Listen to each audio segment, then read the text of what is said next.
Escribe las cosas que has visto y las que son y las que han de suceder después de estas.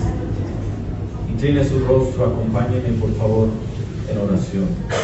Padre, en esta mañana, una vez más, estamos delante de tu santa y divina presencia, conscientes de que solo por tu amor y tu misericordia estamos aquí, gracias a la obra redentora de Jesucristo, gracias a tu inmenso amor y misericordia, que por medio de esa obra de sacrificio en la cruz del Calvario y el derramamiento de la sangre de un cordero inmolado sin mancha, hoy nosotros podemos ser presentados limpios, justos, redimidos, santificados.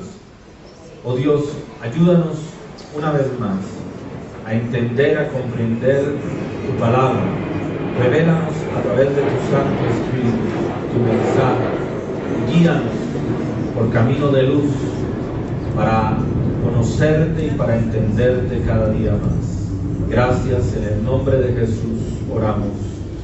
Amén. Gloria a Dios. Leímos este versículo y decíamos en la primera parte, como introducción a señales de los últimos tiempos basada en Apocalipsis, que este versículo resume de manera maravillosa lo que vamos a trabajar o lo que estamos trabajando. Y dice allí el versículo 19, hablando el ángel a Juan el apóstol, y decía: escribe las cosas que has visto. Juan estaba recibiendo una revelación muy especial, ¿cierto? Recordamos que él se encontraba allí en la isla de Patmos, estaba allí exiliado, estaba allí condenado a causa del Evangelio, y Dios le da una revelación en visión muy especial a Juan, y se le ordena esto, se le dice: escribe lo que estás viendo, escribe las cosas que has visto y las que son, tiempo pasado, tiempo presente, pero dice: y las que han de suceder después de esto, tiempo futuro. Y aclarábamos nosotros que las escrituras en Apocalipsis, si bien es cierto, en el capítulo 2 y capítulo 3 habla a la iglesia y a los 7 prototipos de iglesia que conforman la iglesia universal de Jesucristo, refiriéndose a sus cualidades, pero también a sus defectos, y a la iniciativa, al mensaje de Dios mismo, hablando a la iglesia acerca de la fidelidad, la santidad, el compromiso, el trabajo en la fe. Pues en general, Apocalipsis, cuya palabra es apocalipsis del original, que es revelación, es traer a colación, a presente, manifestar algo que realmente había sido velado, pues de eso se trata Apocalipsis, de las cosas que han de suceder pronto, dice la Escritura. Y sobre eso nos hemos centrado. Ahora, ¿para qué nos interesa esto? Porque hemos dicho que en el contexto de señales de los últimos tiempos, nosotros como iglesia debemos estar apercibidos y ser conscientes de qué es lo que viene para la humanidad. ¿Cuáles son los acontecimientos de los últimos tiempos? ¿Cuáles de ellos deberán realmente importarnos a razón de que debemos o no estar, sí o no estar en ellos? Porque para la iglesia cristiana, gran parte de estos acontecimientos los veremos desde la distancia. Y eso para los que confiamos en el Todopoderoso, de ser arrebatados primero, de haber sido llevados a la presencia del mismo Señor Jesucristo y encontrarnos con todos los que confesaron su fe en Jesucristo.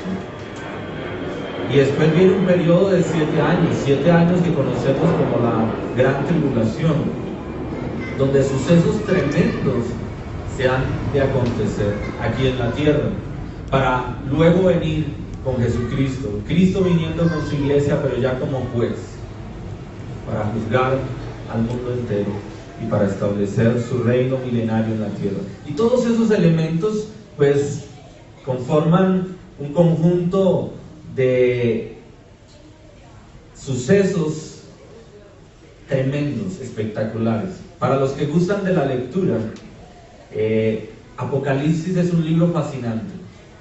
Apocalipsis es un libro de descubrimientos.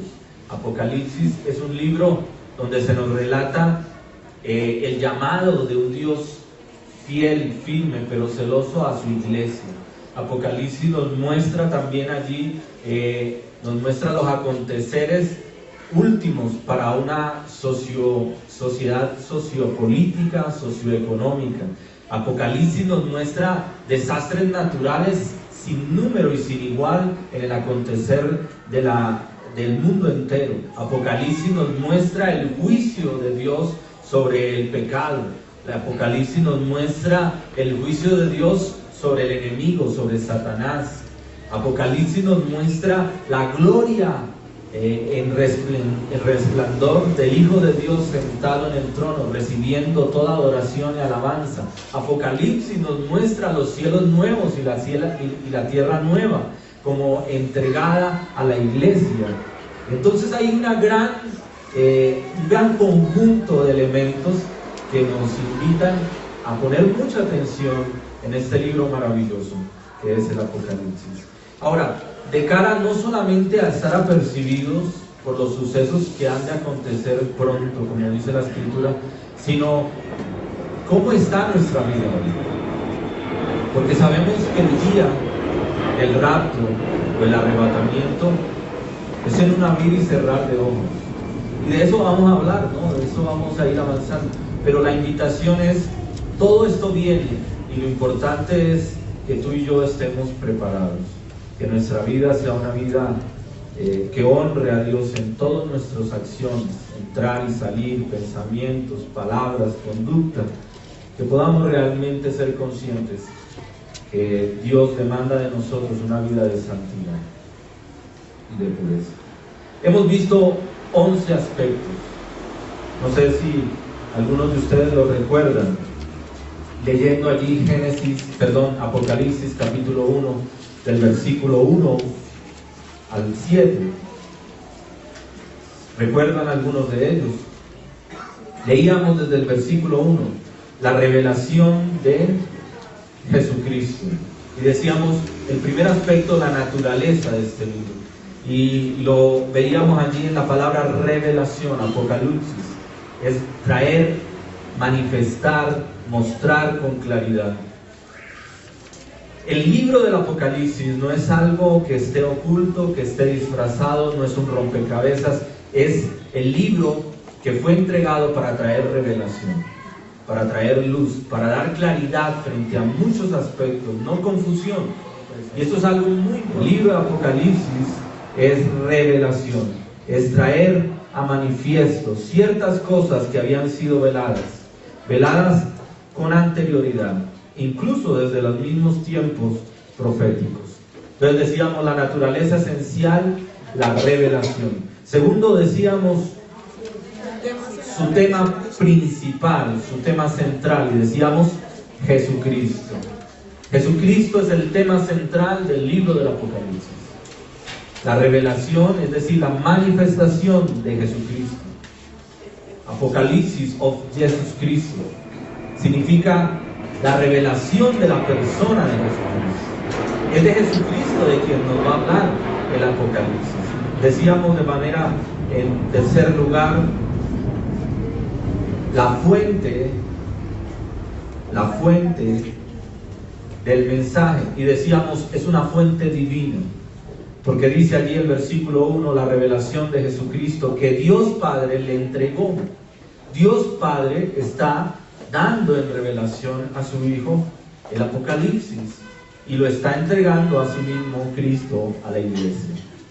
¿Quiénes son, en cuarto lugar, los destinatarios? Dice, ¿quiénes son los destinatarios? Entonces concluíamos allí, son los siervos, el término doulos, como esclavo, como aquellos que eran perforados en su oreja de manera abierta y voluntaria, declarando que se sometían al señorío de su Señor. De estos siervos habla, es decir, son personas creyentes, son personas que han confesado su fe y que realmente creen en Jesucristo, en su primera venida y también en Cristo viniendo en la segunda venida. De manera en quinto lugar, decíamos su identidad profética. Dice la revelación de Jesucristo, estoy leyendo ahí el versículo 1, capítulo 1, la revelación de Jesucristo que Dios le dio para manifestar a sus siervos las cosas que deben suceder pronto, tiempo profético, tiempo futuro, cosas que están por venir. Y decíamos que allí no nos habla de un tiempo cronos, de reloj, sino que nos habla de un tiempo kairos, una época, un acontecer. Y ese que han de suceder pronto significa allí un suceso que sigue en la agenda redentora de Dios Padre por medio de su Hijo Jesucristo. Amén. Luego, punto número 6, decíamos, la entrega sobrenatural.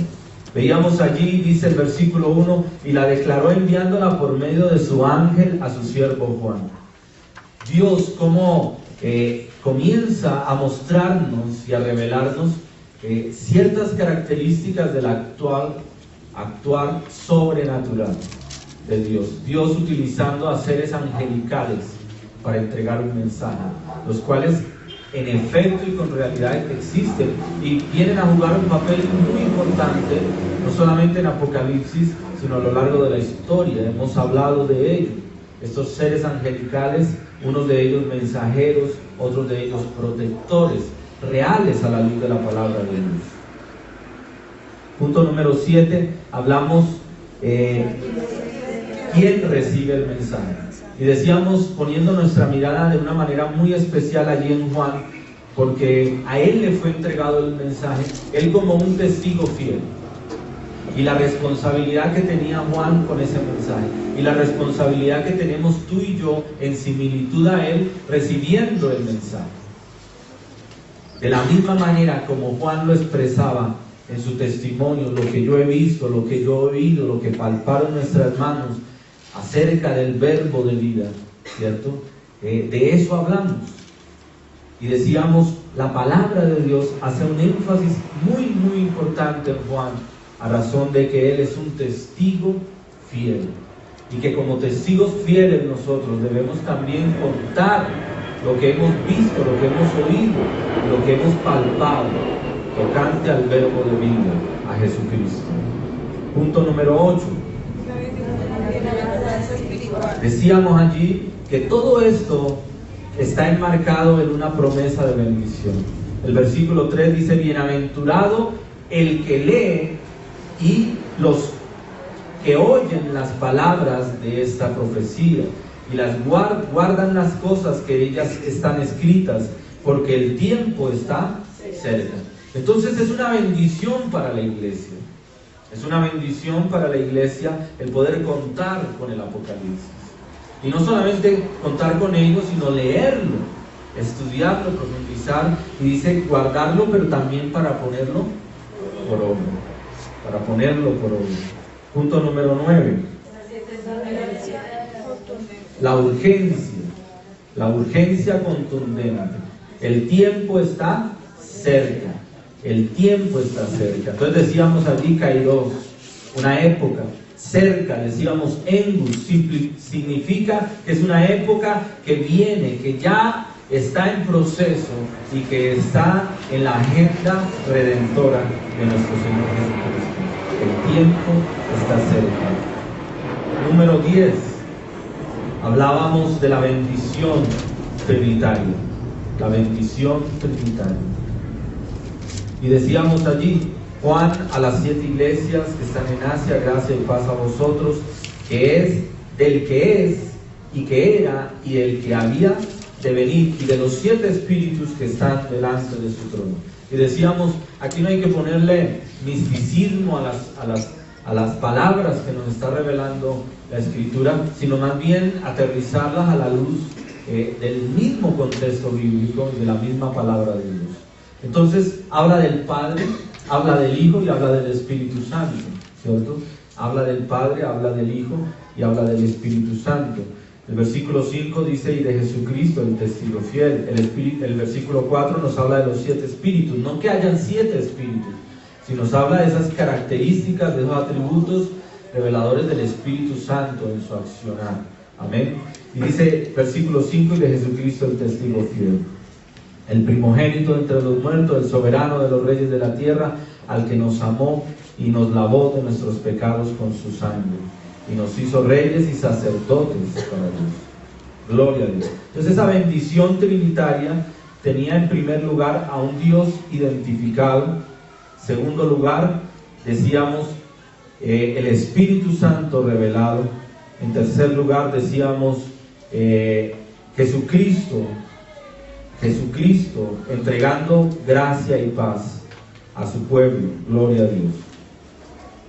Y punto número 11, y en este quedamos en la reunión pasada, y era, decíamos, lo titulábamos, trayendo a colación un título que le da John MacArthur en su obra acerca de volviendo al futuro. De manera particular lo titula John MacArthur de esa manera. Usted lo puede encontrar allí en la página gracia.org o en oneplace.com, donde está el ministerio de Grace Community Shore, un ministerio al que constantemente nos referimos y que ha edificado nuestra iglesia y que honramos delante de Dios, delante de la congregación, y que nos parece un ministerio muy bien aterrizado, centrado en la palabra de Dios. Y hemos venido dando honra a muchos ministerios que nos han venido aportando, especialmente en este estudio principal.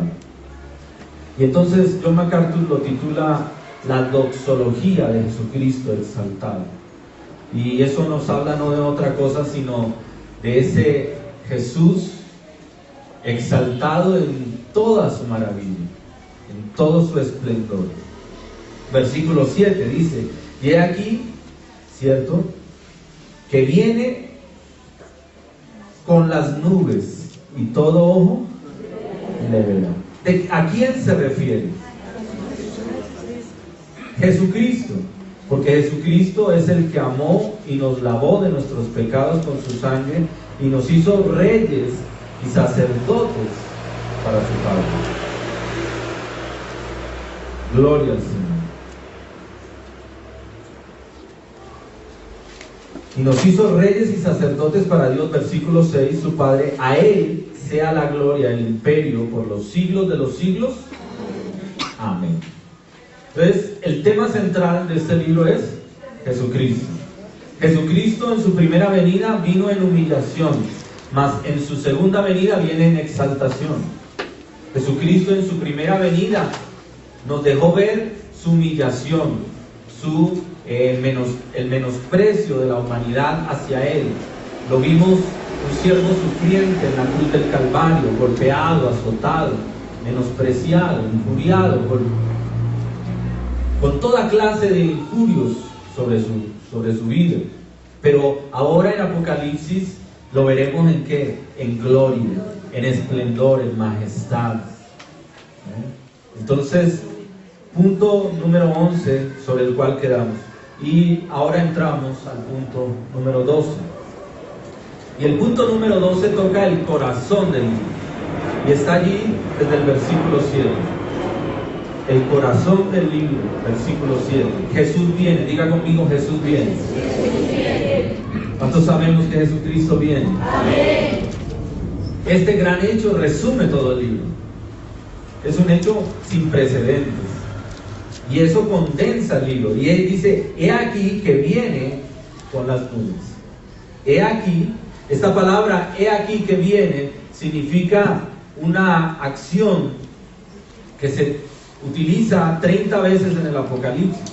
Es una palabra de exclamación, es una palabra que nos llama a que pongamos atención. Es una palabra que dice, oye, mira, presta atención, Jesucristo viene.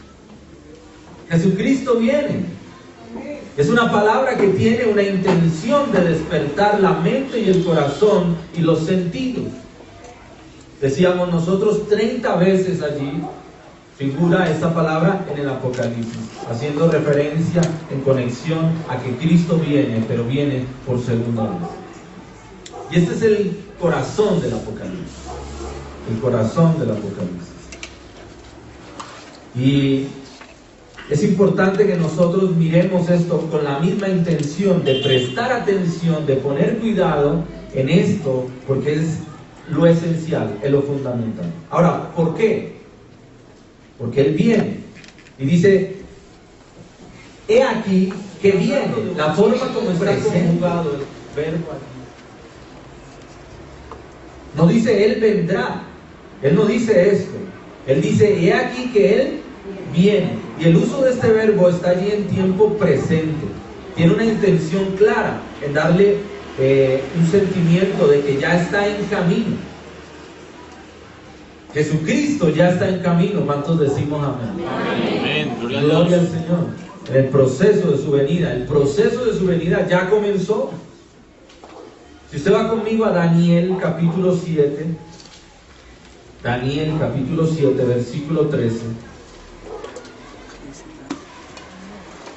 Mira, yo en la visión, miraba yo en la visión, dice Daniel, miraba yo en la visión de la noche, y he aquí, con las nubes del cielo venía uno como un hijo de hombre, que vino hasta el anciano de días y le hicieron acercarse delante de él. ¿De quién está hablando Daniel? De Jesucristo. Cuando se refiere la Escritura al Hijo del Hombre, ¿a quién se refiere? A Jesucristo. Hablando, haciendo referencia de que por un hombre entró el pecado en el mundo, pero por un hombre vino también ¿qué? La salvación. ¿Y de qué hombre nos está hablando? De Jesucristo. Y él tiene el título de el Hijo del Hombre. Lo conocemos así neotestamentariamente. Es uno de los títulos que se le entrega a nuestro Señor Jesucristo. Él viene y viene en las nubes, lo confirma Daniel. Gloria al Señor. Entonces, dos cosas aquí. Primero, he aquí, habla de presta atención, pon atención. Dice que viene, está hablando en tiempo presente, es decir, su venida ya comenzó. Su venida ya comenzó. Gloria a Dios por eso. ¿Cuántos alabamos al Señor? Amén. Ahí mismo en Daniel capítulo 14, versículo 7 dice, Daniel 7, versículo 14, perdón. Daniel 7, versículo 14. Y dice, y le fue dado dominio, gloria y reino. ¿Amén? ¿Y le fue dado qué? Dominio, gloria y reino. ¿Para qué viene Jesucristo?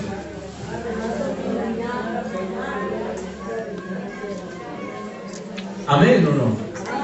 El pueblo judío no aceptó a Jesucristo como el Mesías. ¿Por qué? Porque ellos no tenían claridad a través de la palabra profética que la venida del Señor Jesucristo se daba en dos tiempos. El primer tiempo, en un tiempo de humillación como siervo, a dar su vida en redención por toda la humanidad. Pero el segundo tiempo viene ¿en qué? En gloria, en majestad, como Rey de Reyes y Señor de Señores, a ejercer autoridad y a ejercer juicio sobre la tierra. Entonces, el pueblo judío no aceptó a Cristo en su primera venida como el Mesías, porque para ellos solamente se concentran en ¿quién? En Jesucristo viniendo como Rey de Reyes y como Señor de Señores. Esto tiene una connotación, y lo vamos a ver ahora más adelante, el impacto que tiene la segunda venida de Cristo sobre Israel como nación, sobre Israel como nación. Pero no me adelanto en eso. Entonces allí Daniel capítulo 7, versículo 13 dice el que venía o el venidero, el que viene, fue el título para el Mesías. ¿Sí? ¿Qué dice Daniel capítulo 7, versículo 13? Alguien que lo lea en voz alta. Miraba yo en la visión de la noche, y aquí con las nubes del cielo venía uno como un hijo de hombre, que vino hasta el anciano de días y le hicieron acercarse delante de él. Gloria a Dios. Y lo decíamos nosotros allí en Mateo. Juan estando en la cárcel, Juan El apóstol. Juan el Bautista. Juan el Bautista escribe desde la cárcel, manda a llamar a sus discípulos y le dice: ve y pregúntale a quién, a Jesús, ¿tú eres el que había de venir? ¿A quién se está refiriendo? A Jesucristo. Está refiriéndose a la promesa mesiánica, ¿cierto? Acerca del Mesías. La palabra viene del verbo erchomai o ercomai, que significa venir o venida, y está usado directamente en referencia a Cristo. Cuando el Apocalipsis habla acerca de Él viene, se refiere a quién? A Jesucristo, no a otra persona. ¿Se refiere a quién? A Jesucristo. Gloria al Señor. Hay muchas escrituras que demandan el regreso de Cristo. Hay muchas escrituras que demandan el regreso de Cristo. La promesa de Dios demanda que Jesús venga. Es decir, vamos a hablar de algunos aspectos que por la misma escritura se entiende, se comprende que Cristo debe venir. Debe sí o sí venir por segunda vez, porque ya la misma escritura lo ha prometido en muchas instancias. La primera de ellas, Dios Padre promete la venida de Jesucristo. ¿Cuántos decimos amén? Amén. Mire usted Génesis capítulo 49. Vaya a Génesis capítulo 49.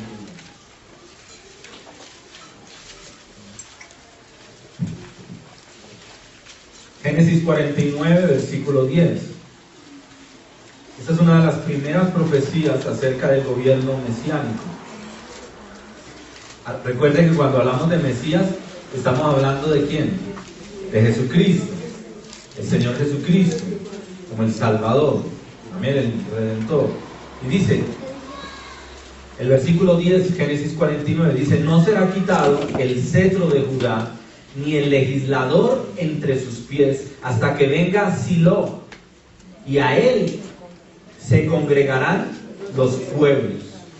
Los pueblos. Entonces allí lo que hay es una promesa de que el cetro habla de qué? De mando, de autoridad, habla de reino, ¿cierto? Y dice: no será quitado de Judá. Judá es la nación que el nombre o el título de Judá se le da el título al pueblo de Israel. Recuerden que aunque Judá era una de las 12 tribus, ¿cierto? De la tribu de Judá viene ¿quién? El Mesías. Entonces cuando habla aquí de Judá se está refiriendo en general también al pueblo de Dios. Entonces dice, la promesa que le fue dada a David de que no se apartaría de él, ¿cierto? Rey sobre la tierra, se cumple ¿en quién? En Jesucristo. Porque los reyes humanos, finalmente todos, se perecieron. Pero el reino mesiánico, el reino del Mesías en Jesucristo no tiene fin. Gloria a Dios por eso. Amén. Amén. Gloria a Dios. Entonces está aquí, dice, hasta que venga Silo. Este término, el término Silo, es un término hebreo para referirse al Mesías. Y dice, y las naciones se congregarán, los pueblos se congregarán y lo obedecerán. Ahora yo le hago una pregunta, ¿esto ya pasó o está todavía por cumplirse? Entonces Dios, la promesa de Dios reflejada a través de su palabra, demanda que Jesús venga por segunda vez. Entonces decimos amén. Amén. Amén. Hay cosas que no se han cumplido y que deben cumplirse en la agenda redentora de nuestro Señor Jesucristo y en la agenda profética. Eso no ha sucedido. Y como no ha sucedido y no sucedió en la primera vez que Jesús vino, entonces tiene que suceder ¿en dónde? En la segunda venida. En el Salmo 2, ¿no? Simplemente tomen esta referencia. En el Salmo 2 nos dice que Dios prometió que las naciones se postrarían ante Jesucristo y Él las gobernaría con una vara de hierro. Se lo encuentra allí en el Salmo 2. ¿Esto ya sucedió? No ha sucedido. Debe cumplirse. Si no sucedió en la primera venida del Señor Jesucristo, deberá cumplirse ¿en qué? En la segunda venida. En la segunda venida del Señor Jesucristo. Él dice, Él sería el Dios fuerte, el Padre eterno. Este niño nos sería dado y el gobierno o el principado sobre sus hombros. Gloria a Dios. está por suceder. Diga conmigo, Jesús viene. Jesús viene. La Biblia nos dice en Zacarías, ¿sí? En Zacarías, cuando Él venga, Él partirá en dos el monte de los olivos, y las naciones se congregarán ahí y serán juzgadas. Eso nos dice en Zacarías. ¿Eso ya sucedió? No ha sucedido. No tengo el versículo aquí, se los quedo de Biblia. Isaías, la Biblia nos dice, cuando Él venga traerá un reino glorioso. Cuando Él venga traerá ¿qué? Un reino glorioso. Zacarías 14. Zacarías 14. Muy bien. Gloria al Señor.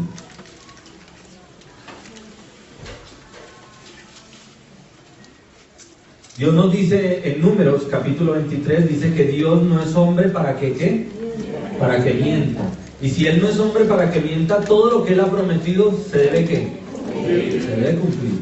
Gloria a Dios. Mira lo que dice Lucas 19. Lucas 19. Acerca de un hombre noble que se fue a un país lejano. Póngame atención y ahora lo ubico. Dice, un hombre noble se fue a un país lejano para recibir un reino y volver. Y llamando a 10 siervos suyos, les dio 10 minas. Y les dijo, negociad entre tanto que vengo. Pero sus conciudadanos le aborrecían y enviaron tras él una embajada diciendo, no queremos que éste reine sobre nosotros. Aconteció que vuelto él, después de recibir el reino, mandó llamar ante él a aquellos siervos a los cuales había dado el dinero para saber lo que se había negociado en cada uno de ellos. Estamos hablando allí de Lucas 19. Amén. El versículo 26, allí en Lucas 19, dice, pues yo os digo que a todo el que tiene se le dará, mas al que no tiene, aún lo que tiene se le quitará. Y también a aquellos mis enemigos que no querían que yo reinase sobre ellos, traerlos acá y decapitarles delante de mí. ¿De qué nos está hablando? Esta es una parábola. Y es una parábola que está en paralelo con la segunda venida del Señor Jesucristo, que evoca los acontecimientos finales. Es decir, los que no están con Cristo, dice que serán ¿qué? Juzgados. Serán juzgados y serán condenados. Jesús mismo en sus palabras determina que Él viene por segunda vez. No solamente que Dios a través de sus promesas dijo, yo soy el Rey, voy a irme, pero voy a regresar y voy a revisar lo que hicieron con el privilegio del Evangelio que recibieron. ¿Cuántos sabemos que Dios mismo entregó, encomendó a la iglesia el Evangelio, el mensaje del Evangelio, el mensaje de la reconciliación? Y Dios nos va a pedir cuentas de eso. Dice el mismo Señor Jesucristo en sus palabras, dice, he aquí que yo vengo pronto. Jesús prometió que Él regresaría. ¿Cuántos decimos amén? Amén. Gloria al Señor. Nosotros lo vemos aquí en el Apocalipsis, alrededor de, decíamos, 50, 60 años después de la partida del Señor Jesucristo. Y se está revelando allí y las palabras siguen con la misma intensidad. He aquí que yo vengo pronto. He aquí que yo vengo pronto. No solamente Dios, por medio de sus promesas, demanda que Jesús venga, las mismas palabras de Jesús demandan que Él venga, sino en tercer lugar, la garantía del Espíritu Santo lo demanda. Nos fue enviado, nos fue entregado ¿a quién? Al Espíritu Santo, al Consolador. Y Él os guiará, dice la palabra de Dios, ¿se acuerdan? Y Él os guiará a toda verdad. ¿A fin de qué? A fin de que nosotros podamos exaltar ¿a quién? A Jesucristo. A Jesucristo. ¿Quién es el más interesado en que Cristo venga por segunda vez? Nosotros, ¿cierto? Pero el Espíritu Santo es el más interesado, porque su tarea es ¿qué? Exaltar ¿a quién? A Jesucristo. Como Cristo exalta ¿a quién? Al Padre. Gloria a Dios. Esto lo hemos estudiado, lo hemos aprendido. Amén. Juan capítulo 16, versículo 13 dice, Él os guiará a toda verdad. Él os guiará a toda verdad. Él les hablará todas las cosas acerca de mí, hablaba el Señor Jesucristo. Entonces, cada vez que usted lee acerca de la segunda venida de Jesucristo, usted encuentra allí una conexión con el Espíritu Santo. Una conexión con el Espíritu Santo. Encontramos este paralelo en las Escrituras. Solamente les voy a dar algunas citas. Primera de Corintios, capítulo 1, versículos 4 al 8. Filipenses, capítulo 3, versículos 20 al 21. Colosenses, capítulo 3, versículo 4. Santiago, capítulo 5, versículo 8. Primera de Pedro, capítulo 1, versículo 13. Primera de Juan, 3:2 y versículo 3. Y así sucesivamente. Ahí usted puede encontrar, leer acerca de la segunda venida del Señor Jesucristo, el testimonio del Espíritu Santo, conforme fue inspirada la Escritura. Gloria a Dios. Estoy pasando por esto de una manera rápida, porque quiero que lleguemos al punto donde debemos concentrarnos. En cuarto lugar, Jesús debe regresar o debe venir por segunda vez de acuerdo al programa de la iglesia. ¿Cuántos sabemos que hay una agenda establecida para la iglesia? La iglesia como la esposa, la iglesia como la esposa fiel. ¿De quién? Del esposo, y en este caso el esposo es Jesucristo. Hay un signo, la palabra de Dios nos da una comparación. Ahora, si usted mira allí en Hechos capítulo 15, versículo 14, Pablo y Bernabé vienen a traer un reporte, ¿no?, a la iglesia. Y el versículo 14, ubique sus ojos allí, Hechos 15, 14, dice: Simón ha contado cómo Dios visitó por primera vez a los que, a los gentiles, para tomar de ellos un pueblo para su nombre. Nos está hablando de que Dios estableció una iglesia, y una iglesia dedicada ¿para quién? Para Jesucristo. Versículo 15 dice: y con esto concuerdan las palabras de los profetas, como está escrito, ¿cierto? Está refiriéndose a profecías en Amós y en Jeremías. Y dice: después de esto volveré y reedificaré el tabernáculo caído de David, ¿cierto? El tabernáculo que está caído, y repararé sus ruinas, y lo volveré a levantar, para que el resto de los hombres busque al Señor, y todos los gentiles sobre los cuales es invocado mi nombre. ¿Y quién dice? Dice el Señor, que he de conocer todo esto desde tiempos antiguos. Entonces, segundo aspecto que nos muestra allí en Hechos capítulo 15. El primero, Dios ha separado a un pueblo, su iglesia. Segundo, hay una promesa: restaurar ¿qué? El tabernáculo caído de David. Todo esto demanda la segunda venida del Señor Jesucristo, porque no se ha cumplido. No se cumplió en la primera venida, se cumplirá en la segunda venida del Señor Jesucristo. Y el versículo 16, ahí mismo en Hechos 15, dice: después de estas cosas regresaré y reedificaré el tabernáculo de David que está caído. Y eso es exactamente lo que los profetas dijeron. Entonces, estos acontecimientos demandan la segunda venida del Señor Jesucristo. No solamente Dios, a través de sus promesas, las palabras de Jesucristo, el programa para la iglesia, sino también el programa para las naciones. Hay un programa establecido para las naciones.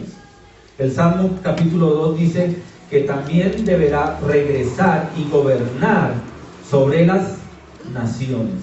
Joel capítulo 3, en el versículo 2 dice: Señor, venga y congregue todas las naciones y las traiga al valle de ¿qué? De Josafat, y aquí entre en juicio con ellos. ¿Eso se cumplió? ¿Ya se cumplió? No se ha cumplido.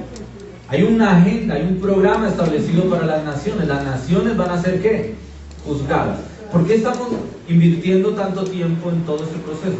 Porque Génesis capítulo 1 nos muestra el panorama de todo lo que ha de acontecer a lo largo del libro del Apocalipsis.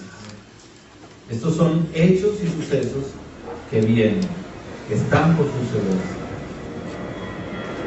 El versículo 9 allí en Josafat, en Joel, cuando habla del valle de Josafat, también nos habla de una guerra, y esa guerra es la llamada batalla del Armagedón, donde todas las naciones concluirán en guerra. Hay una agenda para las naciones, y esto demanda la segunda venida del Señor Jesucristo. Es una guerra futura, es una guerra que no se ha dado, es un juicio futuro durante esta guerra. Y el versículo 12 allí en Joel 3 dice: ahí me sentaré para juzgar a todas las naciones que rodean. Ahí me sentaré para juzgar a todas las naciones que rodean. Es decir, tenga presente conmigo esto, amado. Viene un juicio para las naciones. Ninguna nación quedará exenta. Todas las naciones serán juzgadas. Número 6. El programa para Israel lo demanda. Hemos dicho, las promesas de Dios lo demandan la segunda venida del Señor Jesucristo. Las palabras del Señor Jesucristo sobre Él mismo demandan su segunda venida. De manera tercera dijimos,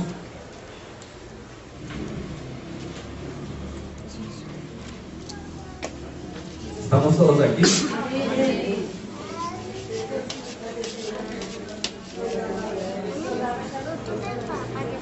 La garantía del Espíritu Santo lo demanda. La agenda para la iglesia lo demanda. La agenda para las naciones demanda su segunda venida. Hasta ahí vamos, ¿cierto? El programa establecido para Israel demanda la segunda venida del Señor Jesucristo. Isaías capítulo 59, versículo 20. Ponga sus ojos allí. Isaías 59, versículo 20. Yo quiero que se ubique aquí, porque aquí voy a hacer un paréntesis y me voy a detener, porque es importantísimo que entendamos este aspecto. Isaías capítulo 59, versículo 20. Mira lo que dice, y vendrá el Redentor a Sión. ¿Y vendrá el Redentor a quién? A Sión. Recuerde que el término Sión nos habla en dos contextos. Sión como el lugar santo de Dios, pero Sión haciendo referencia también al pueblo de Israel. ¿Sí? ¿Lo recordamos? En los profetas, cuando hablan de los profetas, muchas veces se refieren a Sión, pero se están refiriendo al mismo Israel. Y dice, y vendrá el Redentor a Sión, y a los que se volvieran de la iniquidad en Jacob, dice que Jehová. Y este será mi pacto con ellos, dijo, el espíritu mío que está sobre ti, mis palabras que puse en tu boca, no faltarán de tu boca, ni de la boca de tus hijos, ni de la boca de los hijos de tus hijos. Digo, ¿quién? Jehová, desde ahora y para siempre. Y aquí hay un punto importante que lo vamos a retomar más adelante, y es Jesucristo, que viene por segunda vez, viene con un plan, y dentro de su agenda establecida está a tener un encuentro especial ¿con quién? Con la nación de Israel. Si nosotros miramos, la nación de Israel no se ha convertido. El pueblo judío no aceptó al Mesías. El pueblo judío no se ha arrepentido, y como no se ha arrepentido y no tiene a Cristo en su corazón, están por fuera de la salvación.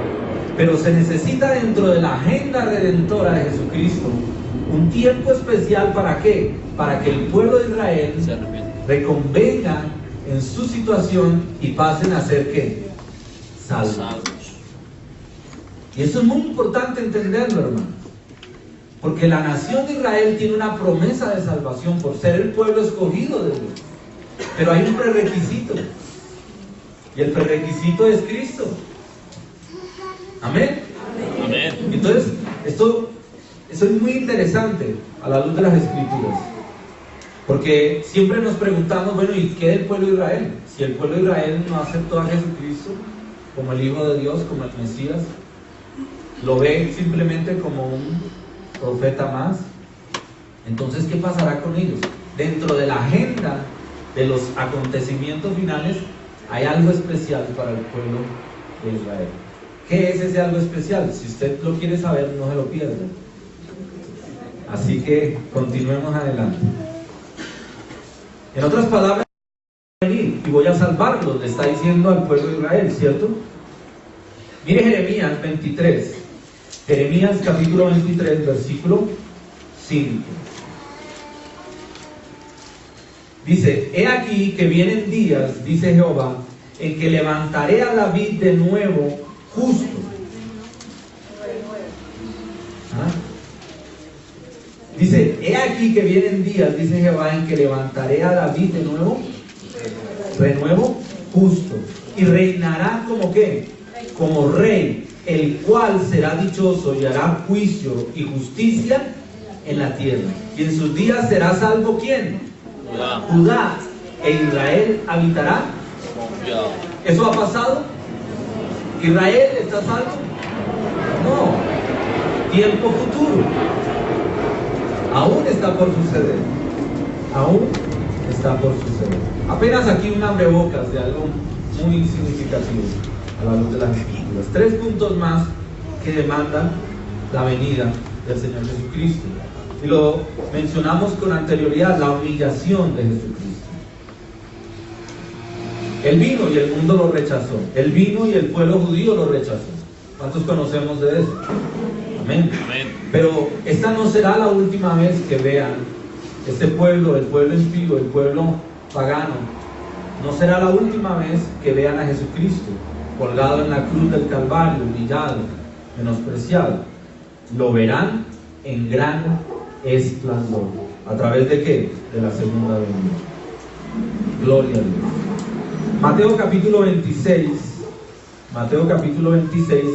versículo 63. Mateo 26, 63. Dice: mas Jesús callaba. Entonces el sumo sacerdote le dijo: te conjuro por el Dios viviente que nos digas si eres tú el ¿qué? El Cristo, el Hijo de Dios.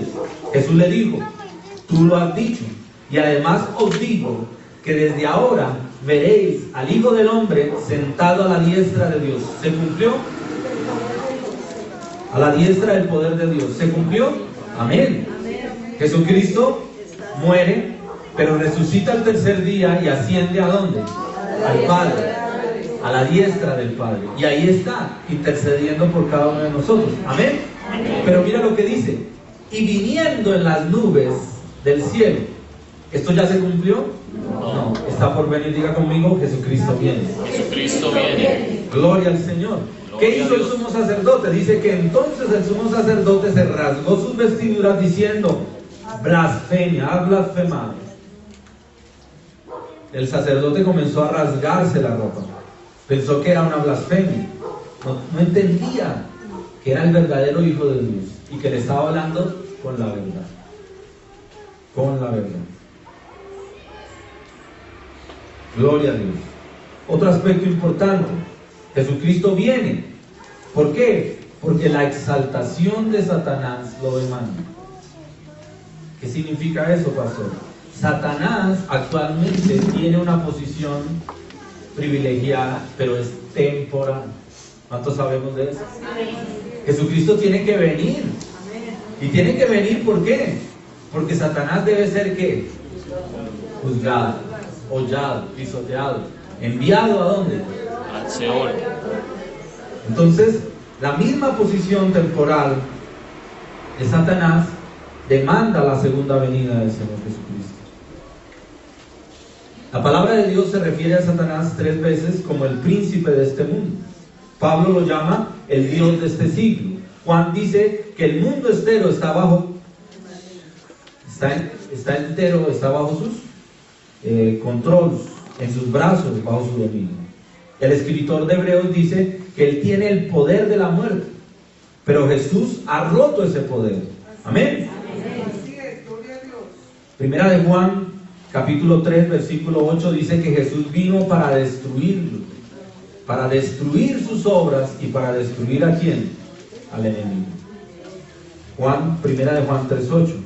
Romanos 16:20. ¿Qué nos dice Romanos 16:20? Dice, y el Dios de paz aplastará en breve ¿a quién?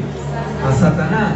Jesús debe regresar. Diga conmigo, Jesús debe venir por segunda vez. Porque esto tiene que cumplirse. Amén. Gloria al Señor. Y por último, la misma expectativa de los santos lo demanda. ¿Qué significa esto?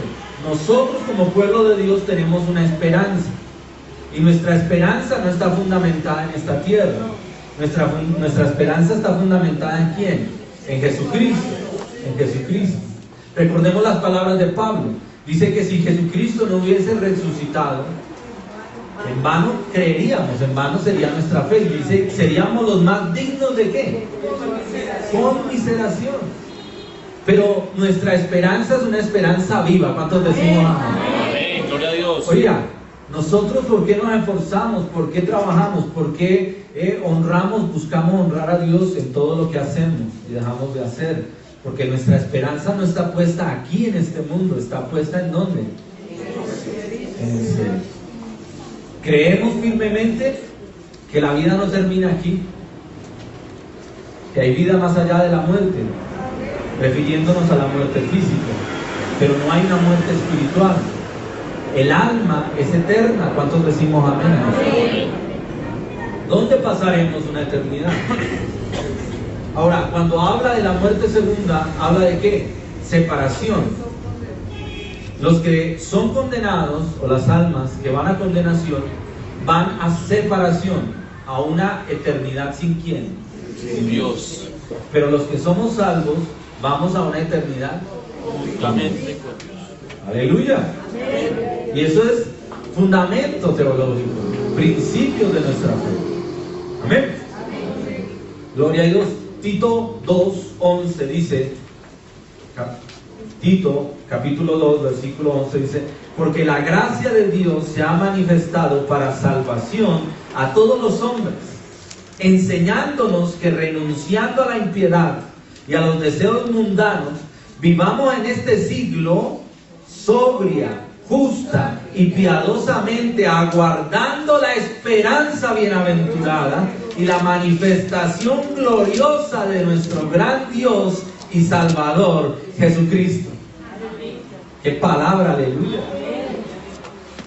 Esperamos la segunda venida de nuestro Señor Jesucristo. Timoteo capítulo 4 versículo 8 dice, amamos su manifestación, su aparición.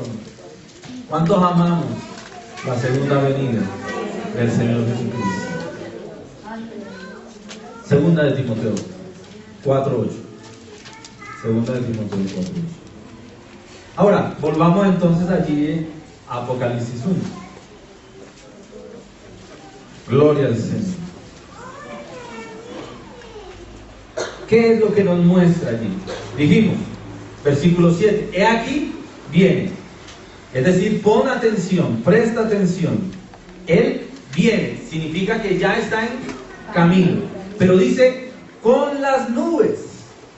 Con las nubes. La gloria de su venida. La venida del Señor Jesucristo será un hecho impresionante, maravilloso. ¿A qué hace referencia cuando dice allí con las nubes? Si usted estudia la palabra de Dios, las nubes juegan un papel importantísimo. La nube era un símbolo de la presencia de Dios con su pueblo, cuando Él estaba con ellos allá en el desierto. Amén. La nube, el Shekinah de la presencia de Dios. La nube guiaba al pueblo de Israel. La nube protegía al pueblo de Israel. Amén. Usted lo puede examinar allí en Éxodo capítulo 40. Amén. Ahora, también la nube representaba la gloria de Dios. Su presencia manifiesta de una manera muy especial. Primera de Reyes 8, versículo 10, dice, la nube de la gloria de Dios llenó el templo.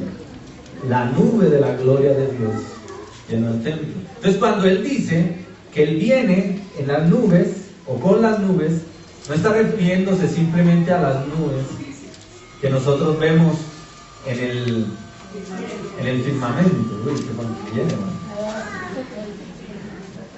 qué viene, no se refiere a esas nubes, se está refiriendo a unas nubes de ¿qué? De gloria, a unas nubes de gloria. Mira lo que dice Daniel capítulo 7 versículo 13, se lo leíamos ya, ¿no? Dice: el Hijo del Hombre vendrá con las nubes del cielo. Mateo 17 versículo 5 dice, ¿se acuerda que cuando Jesús vino, se fue? Está hablando allí en Mateo 7 de la transfiguración, ¿se acuerdan de eso?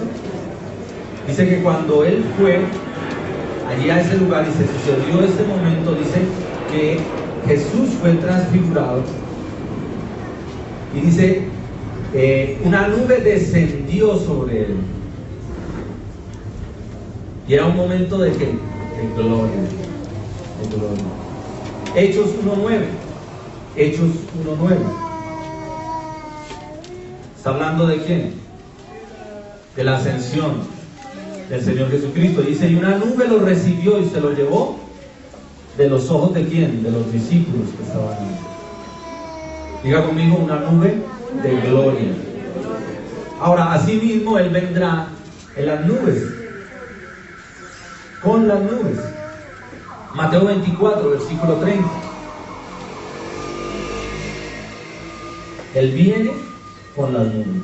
Gloria al Señor. El Shekinah. Ahora, ¿por qué hacemos énfasis en esto, amados hermanos? Gloria a Dios.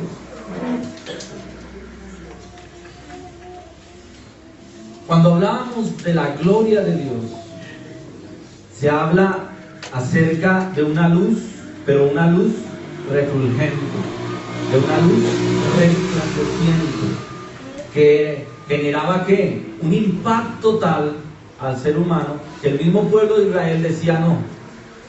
Le decía a Moisés, sabes, ve tú y habla con Dios, nosotros no queremos ni siquiera escuchar su voz. Era tanta la presencia de Dios y lo impresionante de su gloria, que el mismo ser humano intentaba ¿qué? Apartarse, ocultarse.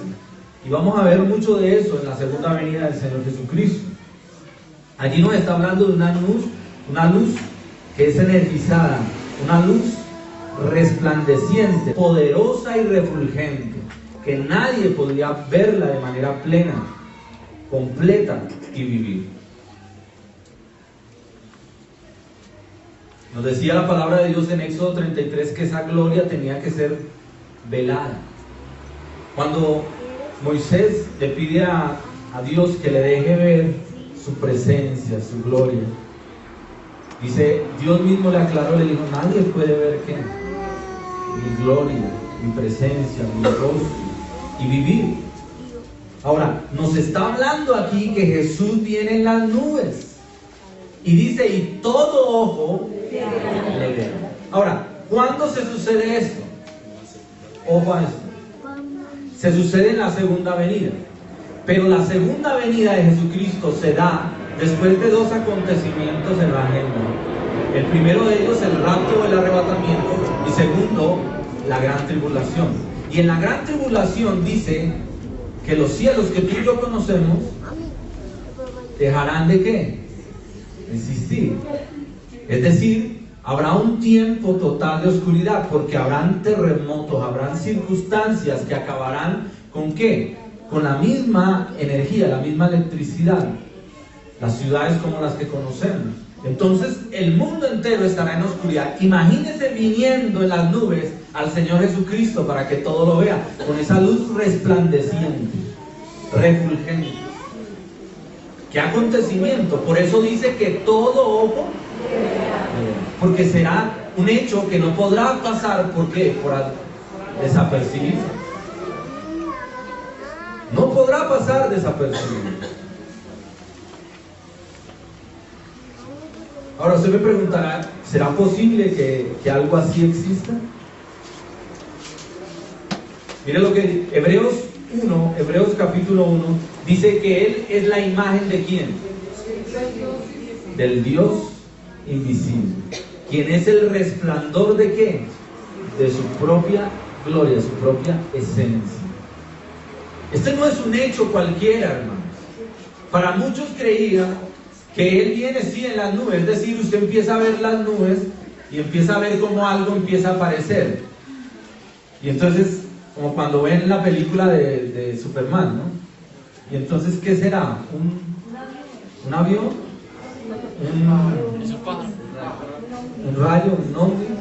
No, aquí para todo el mundo, y eso es importante entenderlo, para todo el mundo será claro que quien viene en las nubes es ¿quién? Jesucristo. Jesucristo. Y ahí es donde hay un punto esencial para el pueblo de Israel. Pero no me adelanto. Gloria a Dios. Dice, y he aquí que Él viene en las nubes y todo ojo le verá. Y todo ojo le verá.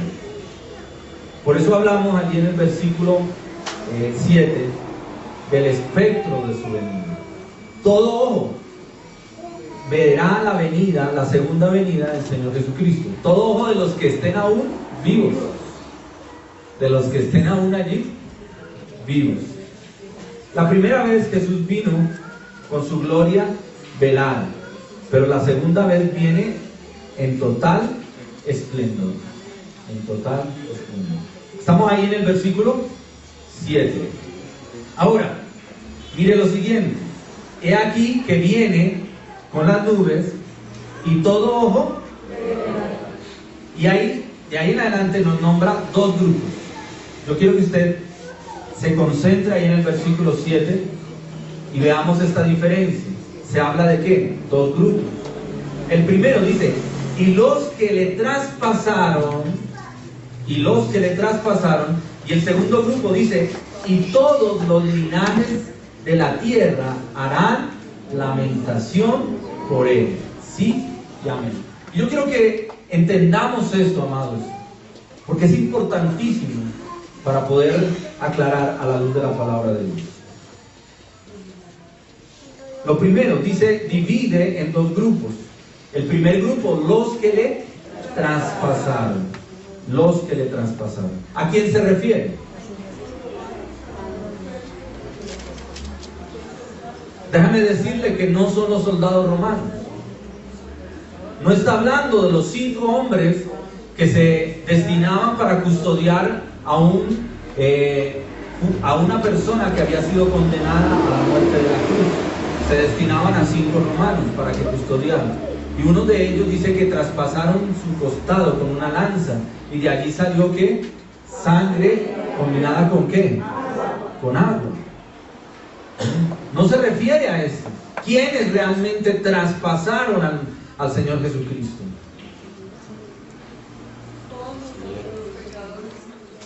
Los soldados estuvieron allí, claro que estuvieron allí. Uno de ellos metió la lanza en su costado. Pero realmente, ¿quiénes provocaron eso? Eso lo vemos allí en Juan 19:37, ¿cierto? Juan 19:37. El versículo 34, perdón, dice, uno de los soldados abrió el costado con su lanza y al instante salió sangre y agua. Y no tuvieron que romper sus piernas. Ya estaba ¿qué? Muerto. El versículo 36 dice, porque estas cosas sucedieron para que se cumpliese la escritura de que no sería quebrantado ninguno de sus huesos suyos. Y también otra escritura dice, mirarán al que traspasaron. Ahora, los romanos están ahí. Los 5 soldados romanos que custodiaban por edicto del Imperio Romano a un condenado a la muerte estaban allí. Pero mire lo que dice Zacarías. Zacarías nos dice que serían los judíos los que finalmente traspasarían, matarían al maestro. Miremos el capítulo 2, versículo 22.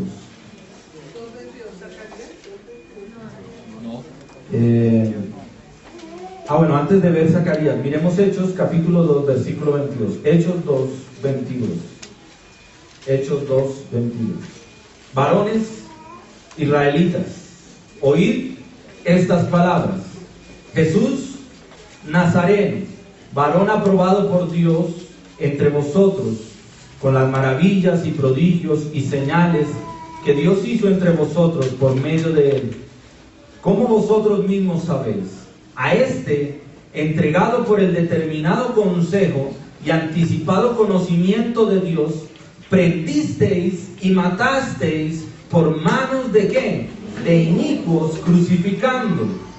¿Quiénes crucificaron o quiénes condenaron al maestro? El mismo pueblo judío. Utilizaron las manos de inicuos. Utilizaron las manos de ¿quién? De los romanos. Pero ¿quiénes fueron los que condenaron al Señor Jesucristo? El pueblo judío. Ellos lo hicieron. Utilizaron las manos de los romanos, pero ellos lo hicieron. Mire lo que dice Hechos capítulo 3, versículo 14. Hechos 3, 14. Mas vosotros, aquí está hablando a los judíos, dice, negasteis al santo y justo y pedisteis que se os diese un homicida y matasteis al autor de la vida. ¿Quién mató al Señor Jesucristo? El pueblo judío. Decirle esto al pueblo judío, que mataron al Mesías, que mataron al Hijo de Dios, ellos no quieren aceptarlo.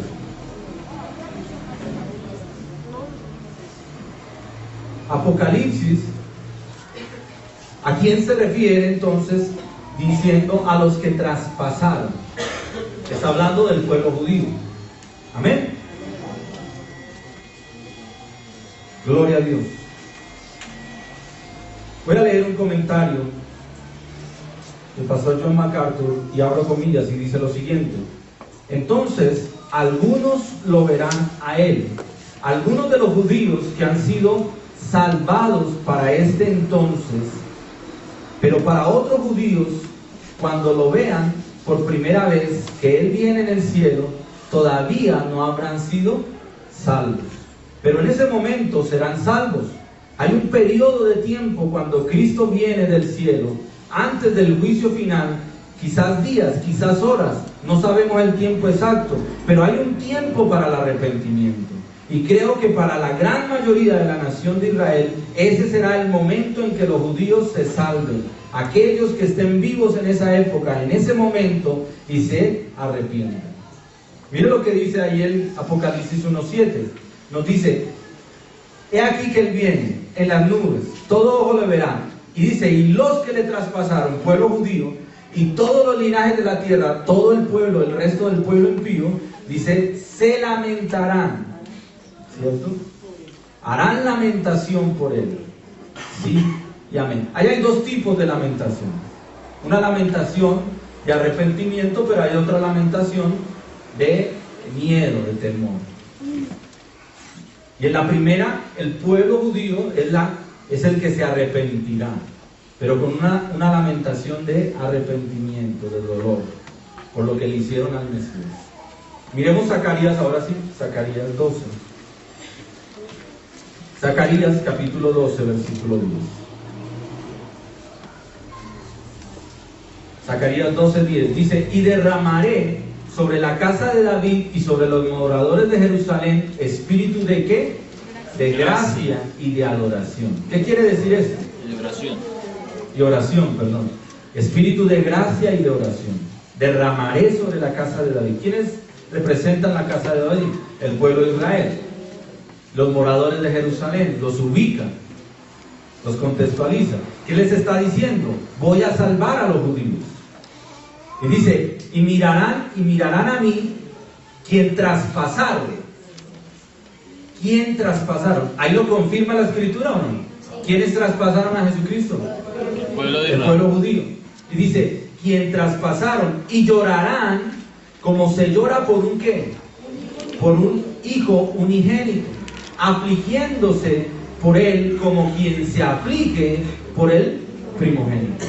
¿Por qué llorarán? ¿Por qué llorará el pueblo judío?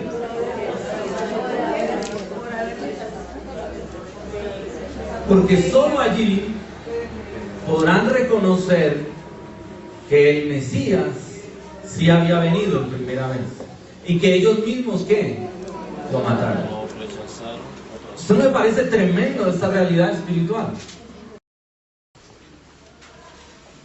Dios ha dado una promesa para su pueblo escogido y todo el panorama profético y de los acontecimientos finales incluye al pueblo de Israel. Yo no sé ustedes, pero esto me fascina, porque se abre, lo decíamos, Apocalipsis nos va a revelar, nos va a traer a tiempo presente, va a manifestar cosas que habían sido veladas en el Antiguo Testamento, pero que ahora son descubiertas. Ahí mismo, miren el versículo 11, estamos en Zacarías 12. El versículo 12 dice: habrá gran llanto en Jerusalén, como el llanto de ¿qué? Adadrimón, en el valle de ¿qué? Del Megiddo. ¿Ustedes recuerdan de ese acontecimiento? Total destrucción y total dolor. Un dolor como quien, la madre que muere por su hijo, la madre que llora por su hijo, ¿qué? Primogénito, su hijo unigénito. Versículo 12, y dice: y la tierra lamentará cada linaje aparte, los descendientes de la casa de David por sí y sus mujeres por sí, los descendientes de la casa de Natán por sí y sus mujeres por sí, y los descendientes de la casa de Leví por sí y sus mujeres por sí, los descendientes de Simeí por sí y sus mujeres por sí, todos los otros linajes, cada uno por sí y por sus mujeres. ¿Está hablando de quién? 12 linajes, 12 tribus. Está hablando de las tribus que componen el pueblo de Israel. Esta es toda Israel. Cristo viene en su gloria refulgente. Y todo el mundo lo ve. ¿Y lo ven quiénes? Los judíos. Y algunos de ellos, que aún han de estar allí vivos, se arrepentirán, llorarán, pero con un lamento de ¿qué? De arrepentimiento. Mire lo que dice el capítulo 13. Capítulo 13, ahí mismo. Zacarías, versículo 1. En aquel tiempo, está hablando del mismo acontecimiento, del mismo hecho de que cuando Cristo venga, dice: habrá un manantial abierto para la casa de ¿qué? De David, y para los habitantes de Jerusalén, para la purificación del pecado y de ¿qué? Y de la inmundicia. ¿Es claro por la escritura? Es decir, el pueblo de Israel tendrá un tiempo, un momento para el arrepentimiento.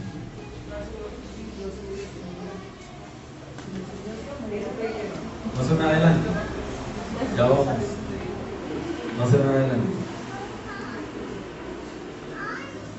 Y dice, ¿de qué nos está hablando aquí la escritura? Cristo mismo va a limpiar a su pueblo. Amén. Él va a limpiar a su pueblo.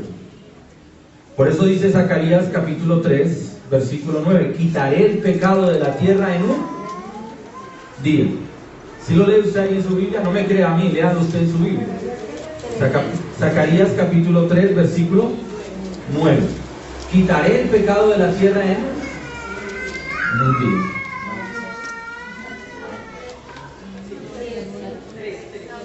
Capítulo 3, versículo 9. Isaías, hablando de este mismo acontecimiento, Isaías 25, versículo 9. Isaías 25, versículo 9 dice: y se dirá en aquel día: he aquí que este es nuestro Dios, que hemos esperado y nos salvará. ¿Cuántos alabamos al Señor? Entonces ellos verán a Cristo viniendo en gloria y se golpearán el pecho, conforme Dios soberanamente en su gracia lo ha establecido. Pero Cristo mismo derramará de su espíritu sobre un llanto de ¿qué? De súplica, porque ellos estarán pidiendo que perdón. Gloria al Señor. Romanos 11 también nos lo dice, ¿no? Entonces todo Israel será ¿qué? Salvo. Y entonces todo Israel será salvo. Entonces decíamos, hay dos grupos. El primer grupo decíamos, ¿quiénes? Los que le traspasaron. ¿Está hablando de quién? El pueblo judío. Pero dice ahí, y todos los linajes de la tierra harán lamentación por él. Entonces ahí viene el otro grupo. ¿A qué se refiere con los linajes de la tierra? ¿Quiénes son? Miremos Mateo capítulo 24, versículo 30.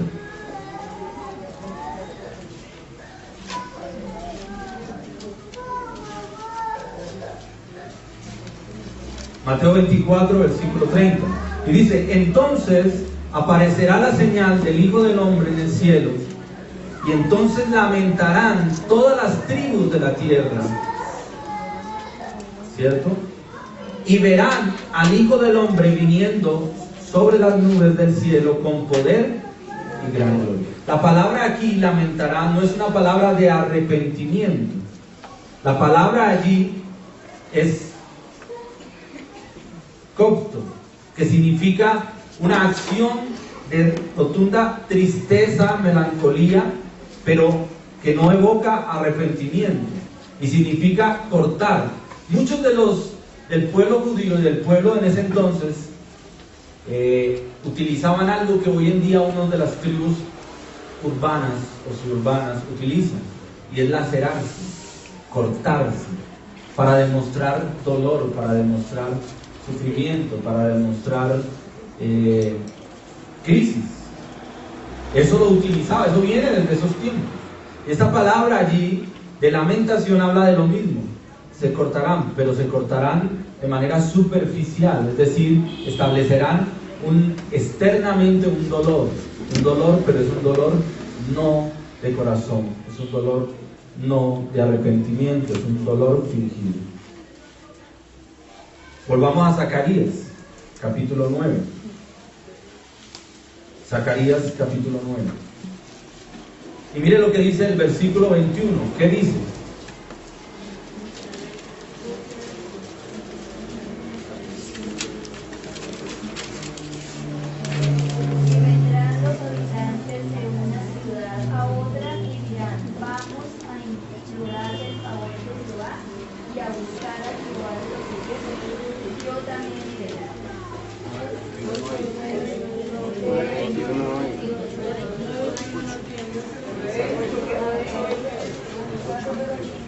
A ver, ¿qué dice Mateo 9:21?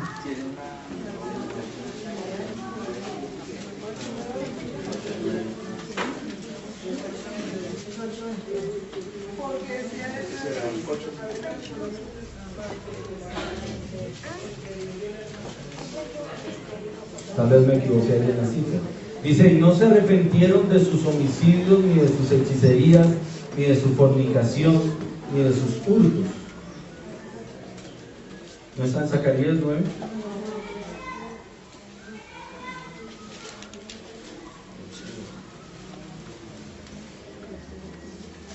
Está hablando de un grupo que no se arrepiente, que llora y que lamenta, pero que realmente ¿qué? No se arrepiente. Tengo que revisar a ver dónde usted la cita.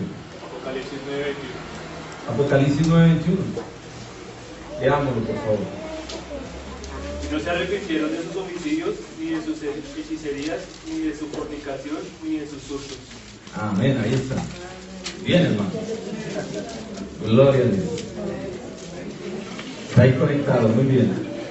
Entonces está hablando desde Apocalipsis, Apocalipsis 9:21. Está hablando de aquellos que, por más de que ven venir al Señor en toda su gloria y esplendor, dicen no se arrepienten. No se arrepienten. Ni de sus hechicerías, ni de sus fornicaciones, ni de sus frutos. Ese no es el remordimiento de arrepentimiento. De hecho, ellos terminarán maldiciendo a Dios.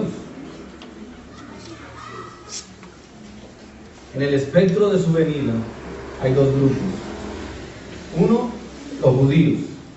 los judíos llamados al arrepentimiento. Pero dos, el resto de los linajes de la tierra, que harán una lamentación superficial y no se arrepentirán.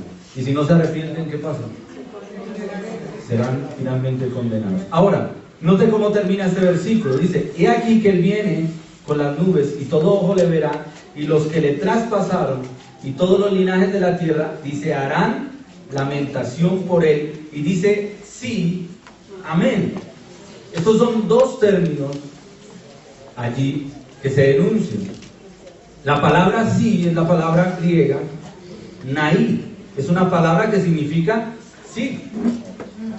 Amén. Es una afirmación.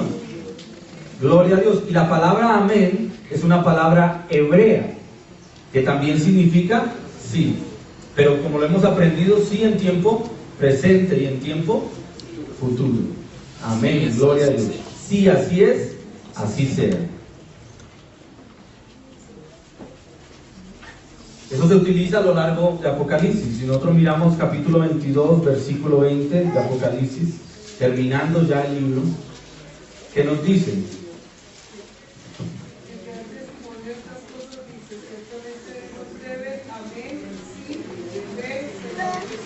Gloria a Dios. Capítulo 22, 20.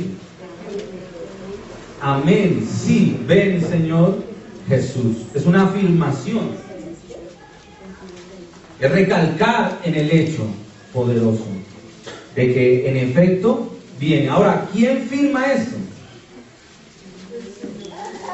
Mira lo que dice el versículo 8. Estamos en Apocalipsis 1, versículo 8. Apocalipsis 1, versículo 8. Dice, yo soy el alfa y la omega, el principio, dice el Señor, el que es, el que era y el que ha de venir, el Todopoderoso. ¿Quién está afirmando todo esto que hemos visto?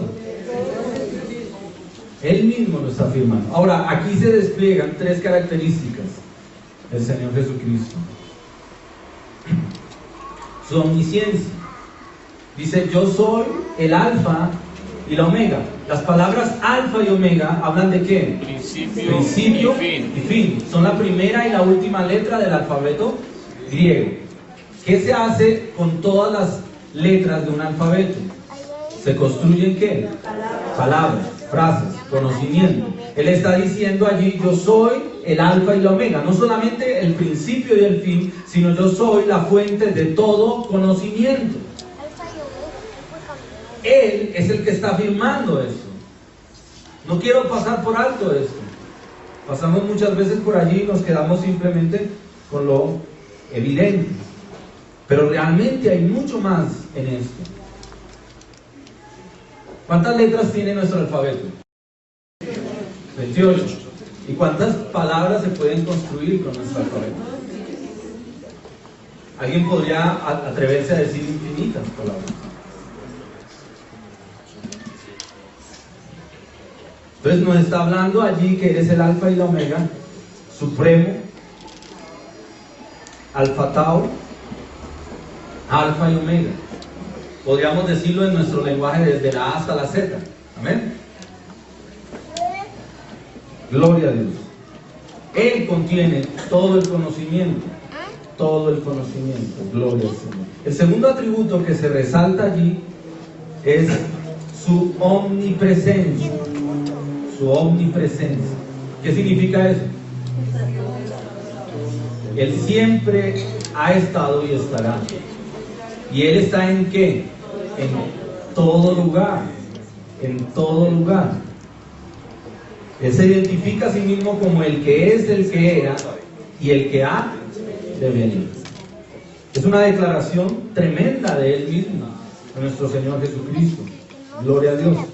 Él está en todo lugar, en todo tiempo. ¿Cuántos decimos amén a eso? Amén, gloria a Dios. Él siempre ha sido, Él siempre será y Él siempre es. Gloria a Dios. Su presencia no está limitada. Su presencia no está limitada por tiempo o por espacio. Gloria al Señor. Y el tercer atributo que se manifiesta allí es la omnipotencia.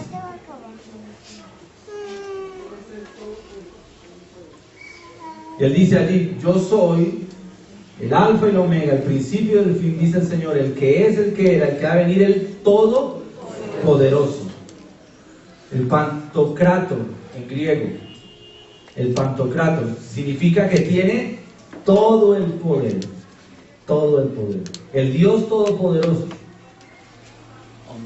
Y es nombrado de esta manera 9 veces durante el Apocalipsis. Y sobre todo lo reúne cuando dice, y Él viene, y Dios lo está garantizando. ¿Entendemos todo esto a la luz de la palabra de Dios? Amén. Gloria al Señor. Aleluya. Ahora, ¿qué viene después de eso? Si hemos visto 3 sesiones, y hasta ahora vamos en el versículo 7 del capítulo 1. ¿Qué viene? Versículo 8, perdón. No le quitemos el versículo 8. Este capítulo, del versículo 1 al 8, nos ha mostrado todo el panorama general, es la visión global del Apocalipsis. Y nos ha permitido aterrizar algunos conceptos esenciales. Amén. Gloria a Dios. Me quedan unos minutos para decirle lo siguiente. ¿Qué viene ahora?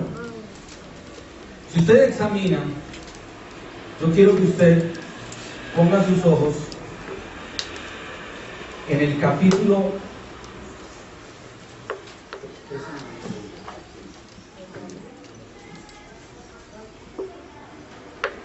Gloria a Dios.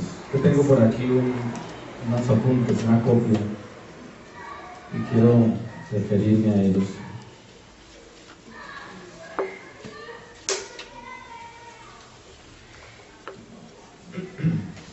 Gloria a Dios. Si usted mira del capítulo 2 al capítulo 3, hay un mensaje a las iglesias. 7 iglesias, 7 prototipos de iglesias, cada una representando un modelo de iglesia del entonces y del hoy. Y un mensaje para la iglesia del entonces y para la iglesia de hoy. Pero no nos vamos a concentrar en eso. ¿A razón de qué? A razón de que nuestro mensaje está enfocado en señales de qué? De los últimos tiempos. Señales de los últimos tiempos. Yo quiero que usted vaya hasta el capítulo 3. Capítulo 3. Versículo 10, capítulo 3, versículo 10. Apenas con esto que les voy a compartir los voy a dejar tocados, pues, para que ustedes comiencen a estudiar. Mira lo que dice el versículo 10 del capítulo 3. Por cuanto has guardado la palabra de mi paciencia, yo también te guardaré de la hora de la prueba que ha de venir sobre el mundo entero, para probar a los que moran sobre la tierra. Amén. Ahora, ¿de quién está hablando allí? Allá hay una iglesia, ¿no? Hay un mensaje a una iglesia. El mensaje a la iglesia ¿de quién? La iglesia de Filadelfia es conocida como la iglesia ¿qué? La iglesia fiel. Y muchos de los teólogos se han atrevido a decir es la iglesia verdadera. Es la iglesia que reúne todas las características de la iglesia que ha de ser salva. Amén. Y entonces está diciendo allí, mire lo que le dice el versículo 10, por cuanto has guardado mi palabra, fidelidad, compromiso, perseverancia, persistencia, ¿cierto? Dice,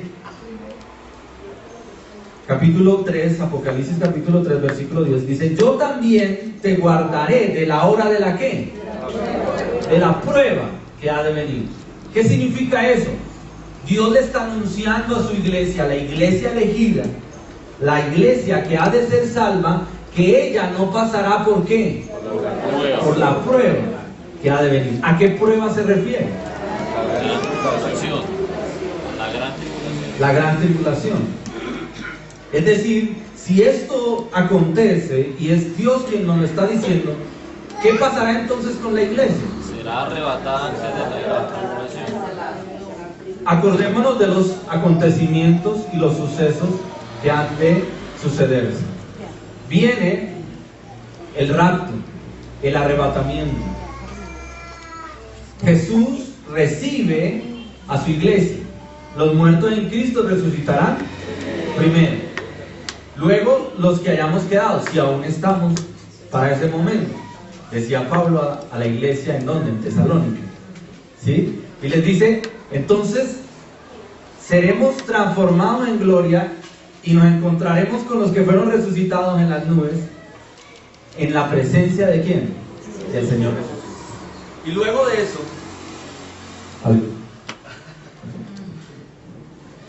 de eso, dice que iremos a un lugar, a una cena especial, a unas bodas. Y mientras que estamos allá en esas bodas, aquí se comienzan a suceder una serie de sucesos durante un periodo de 7 años terribles, cada uno de una manera impresionante. De una manera impresionante. Entonces, ¿con qué quiero dejarlos?